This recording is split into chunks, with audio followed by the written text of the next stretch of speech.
glorious morning, and thank you for stopping by my channel. Have a cup of coffee with CJ.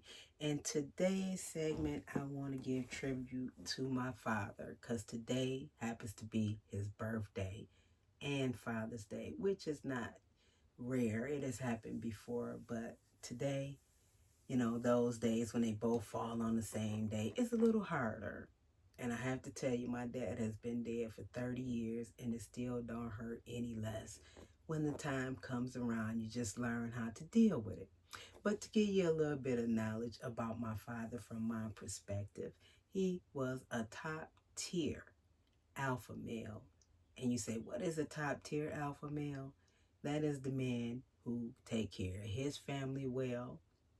He also took care of his in-laws well, the community, and was a civil rights activist, giving anything he could, funding and monetary things to the cause. So that is a part of who he was.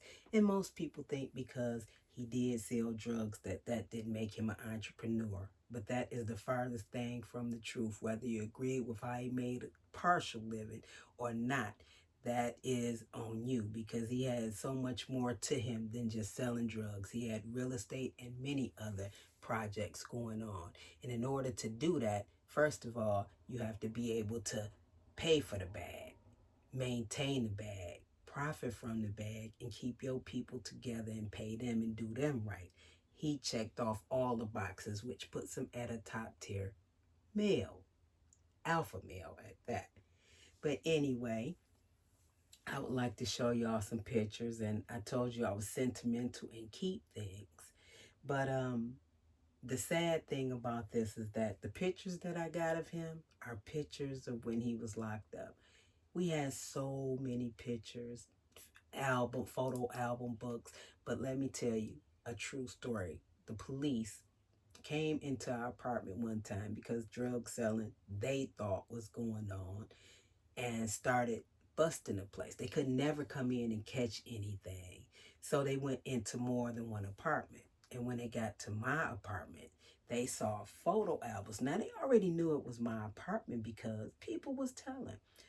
And when they came across some photo albums, they found photo album books with Eddie Jackson and many stars. And the three that I can remember in the book was Red Fox, Richard Pryor, and the OJs. And it was evident when they saw the pictures, the person in the picture looked who was the star was Eddie Jackson, because Eddie Jackson had on the flawless diamonds. He was out blinging whoever he was on the picture with, which made them jealous, take them and destroyed them, never gave them back. So a lot of our childhood pictures were in there where you would see different pictures of him and us interacting, and I don't have that.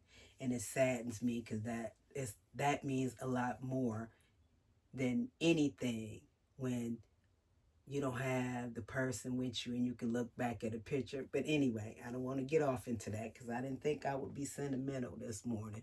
But when I went started looking for stuff, tears came around. But Eddie Jackson was that deal.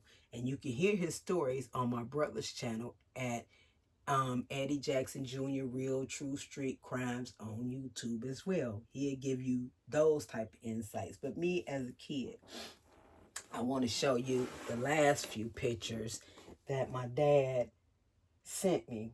And I was locked up at one time. My dad died in 95. I got locked up in 93. And he died in prison in 95. And a box of his stuff came home. And I couldn't go through the box right away. It took me some minutes. And when I did go through the box, I found the letters that I had wrote him when I was in prison, because I was in state, he was in federal, and at that time they let us correspond together. And I sent him pictures and letters, and I came across one of the pictures I sent him, which was this.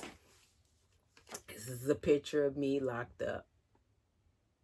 And you can see my gear. My brother kept me fly with all the latest stuff. And I sent this picture to my dad. That's what I wrote on it. And I came across that in some letters, and I stopped. And I put the box back and ended up with just this picture. And the basement ended up flooding, destroying all the other ones. And I wish I would have been able to wish I would have taken them just as memorabilia like I'm doing now, but I was too emotional at that time. And then he sent us pictures. Let me show you. These are some of his rap buddies. You might notice yourself in this picture. This is who he was in Milan, Michigan, or Colorado rather, when he took these pictures. Some of his rap buddies. He sent me these pictures. So these are people that he held close, that he felt were tight. And then there's that one. That's my dad, the tallest one. That's my dad.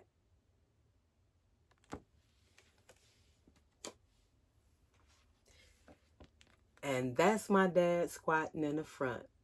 And this is the picture when I was looking for stuff that brought me tears, because I looked on the back of it and it says season's greetings. This part is cut off, but it said, baby girl, I love you all. Everything is everything. And I broke into tears. I broke into tears from that one. And I want to show you this one. This is one of our pictures when we were kids. Now that's me sitting on my dad's Rolls Royce. It was fuchsia. And in the background is our pool. You can see the patio chairs around it. It was a big pool, Olympic size, close to it.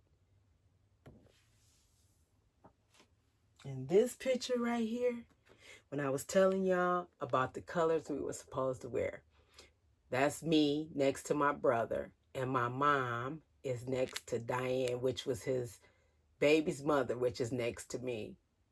We were all wearing cream. We were all supposed to wear cream, but my father's cream suit, wouldn't fit him right. They couldn't get it on him right. So Eddie switched to black. Him and my father wore black Versace suits. That's the Christian Dior me and my mother got on. You can see mine. I had mine cut. It was longer than that.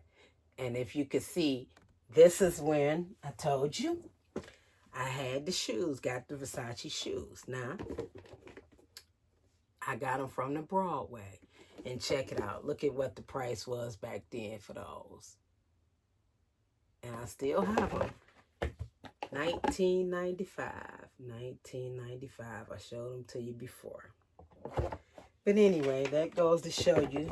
I just wanted you to see my sentimental side. And this was an envelope. And I kept this because it's my father's writing.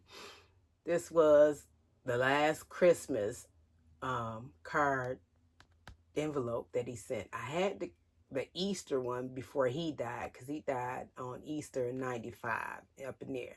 And he sent my baby an Easter card. I had the card and the envelope, and I don't know what happened to it. So, and that was that. And I used to send him High Times magazine. This was the last High Time magazine that I did not get to send him, because it was for May of 95, and he died in August. So with that, y'all, I just want to say again, happy Father's Day and birthday, Dad. My dad would have been 81 years old today. You are truly missed, and the top tier alpha males, they don't exist like you anymore.